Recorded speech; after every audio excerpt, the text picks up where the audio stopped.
खसीको मासु कतिचोटि हामीलाई अति नै मनपर्ने खानेकुरा मध्येमा एक हो। नमस्ते साथीहरु, तपाईहरुलाई स्वागत छ सजिलो किचनमा।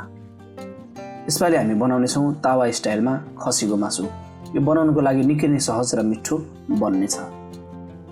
अब यसको लागि त सुरुमा हामीलाई खसीको मासु चाहियो।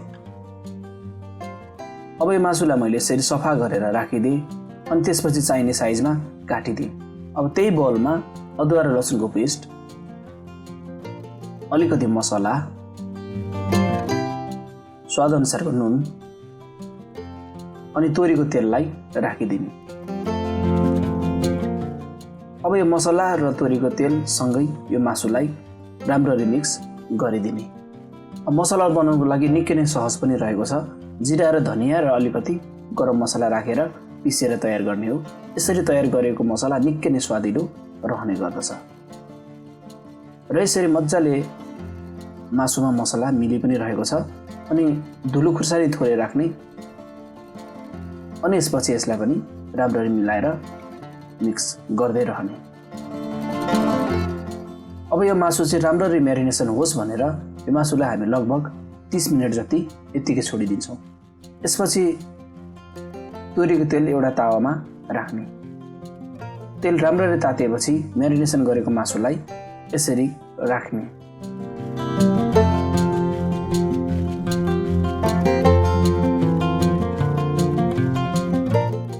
सबै मासुलाई यसरी एकपछि अर्को गर्दै मिलाएर राख्दै रहने। यसरी एक साइडलाई फ्राई हुनलाई छोडिदिने अनि अर्को साइडलाई यसरी चलाएर मिलाउने। पछि हामी यसमा केही भेजिटेबल अनि त्यसपछि चिउरामा राखेर सर्भ गर्छौँ अनि यसबाट तयार भएको जुन मसला हुन्छ फ्राई गरेको त्यसलाई पनि हामी सर्भ गर्छौँ। यसले गर्दा निकै नै स्वादिलो यसपालिको रेसिपी बन्नेवाला छ। अब छोपेर यसलाई राम्ररी पकाइदिने। निकालिसकेपछि फेरि पनि यसलाई चलाइदिने। हिट चाहिँ हाम्रो मिडियम हुनुपर्छ। अब माथिबाट अलिकति फेरि पनि तेल राखिदिने अनि चलाइदिने।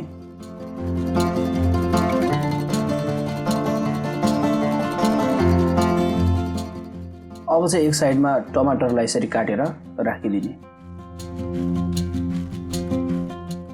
प्याजलाई पनि अर्को साइडमा यसरी काटेर राखिदिने अनि मैले अगबरे खुर्सानीलाई एउटा जति साइडमा काटेर राखिदिएको छु अनि मासुलाई मिलाएर चलाउने। हामीले राखेको भेजिटेबल दुवै साइड राम्ररी तावामा सेकिसकेपछि एकदमै दामी मजाको पछि खानालाई फ्लेभर रहने गर्दछ। र यसरी भेजिटेबललाई पनि चारैतिर चलाएर पल्टाउँदै तयार गर्ने अनि मासुलाई मजाले छोपेर पकाउने अनि बीचमा निकालेर चलाइदिने।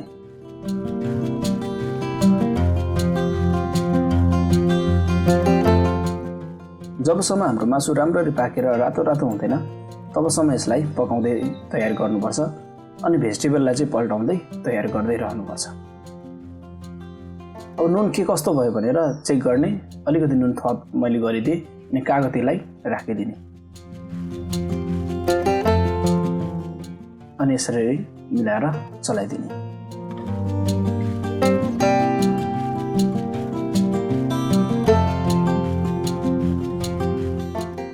र यसरी लगभग हाम्रो यो तावामा बनाएको खसीको मासु तयार हुन पनि थालिरहेको छ। अब यो मासुलाई मैले यसरी निकालिदिएँ। त्यसपछि यसमा चिउरा, केही भेजिटेबल, त्यसपछि अघि तयार गरेको मसला पनि सँगै राखेर सर्भ गरिदिएँ। यदि आजको रेसिपी तपाईहरुलाई मन पर्यो भने तावा स्टाइलमा खसीको मासु बनाएर खानलाई नभुल्नुहोला। फेरि हामी भेट्नेछौँ अर्को नयाँ र मिठो नेपाली रेसिपीहरूको साथमा। तबसम्मको लागि नमस्ते।